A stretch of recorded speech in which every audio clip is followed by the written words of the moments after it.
So, what does it really mean to be compassionate? We think of giving to charity, or maybe just being kind to someone.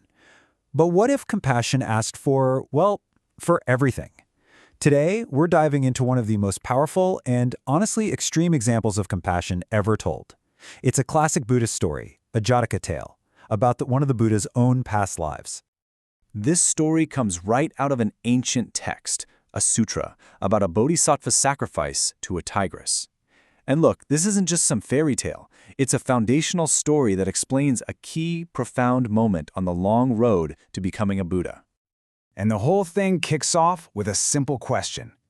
The Buddha is with his disciples, and all of a sudden, he just smiles. But this isn't any ordinary smile, it's radiant. And this incredible 9-colored light shoots out from his mouth. His top disciple, Ananda, sees this and knows something big is happening. So he has to ask, "World-honored one, why did you smile?" So the Buddha starts to explain. That smile, he says, is tied to a memory from an almost impossibly long time ago, a life he lived 9 entire eons in the past. See, in that life, he wasn't the Buddha yet. He was a prince, Candana Māti, living in this prosperous, peaceful kingdom called Gandhara. And by all accounts, his life was perfect. He had wealth, status, a loving family, literally everything you could ask for. But this prince, he had this one thing about him that just set him apart from everyone else, this boundless, almost overwhelming sense of compassion. He just couldn't stand to see other people suffer. And look, this wasn't just some vague feeling for him. He was all about action. He gave away his own jewels, his fancy clothes, his carriages, anything he had, he gave to the poor. But he saw it still wasn't enough, and he got really distressed. So he goes to his father, the king, and asks for the whole national treasury. But the king, being a responsible ruler, says no. He explains that money is for national emergencies. And that refusal, well, that's what sets everything else in motion. So the prince has hit a wall. He can't get the treasury, and he's still just tormented by all the suffering he sees around him. So he decides to do something, well, something truly radical. And you can almost hear the gears turning in his head. His logic is, okay, I have nothing material left to give, but I still have one thing, my own body.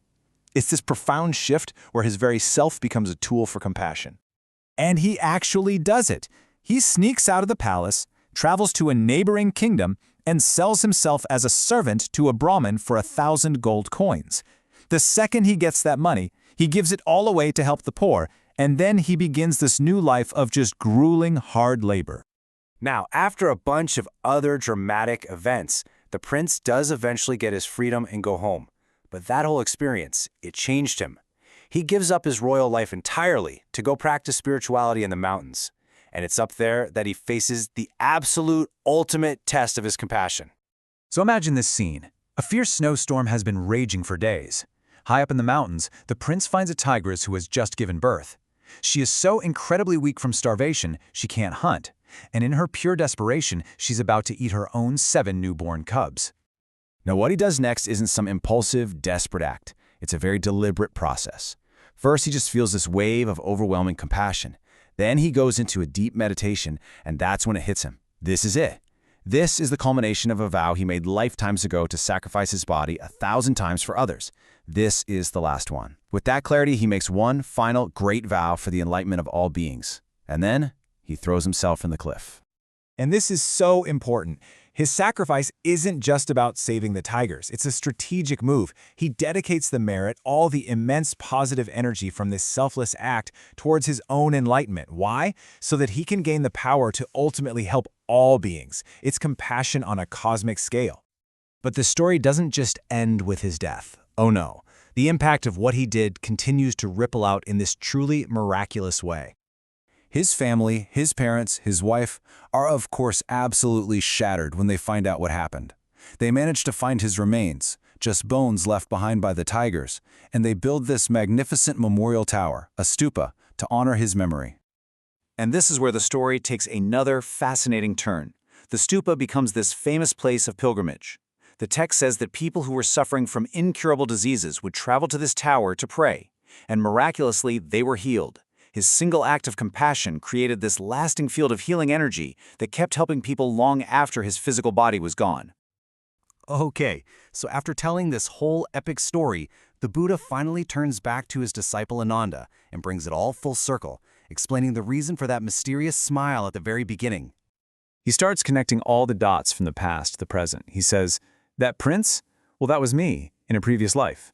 The prince's father and mother? They were the very same souls who are now my father and mother in this life. And that wise old mountain sage who was the prince's teacher, that was Maitreya, the one who's destined to become the next Buddha.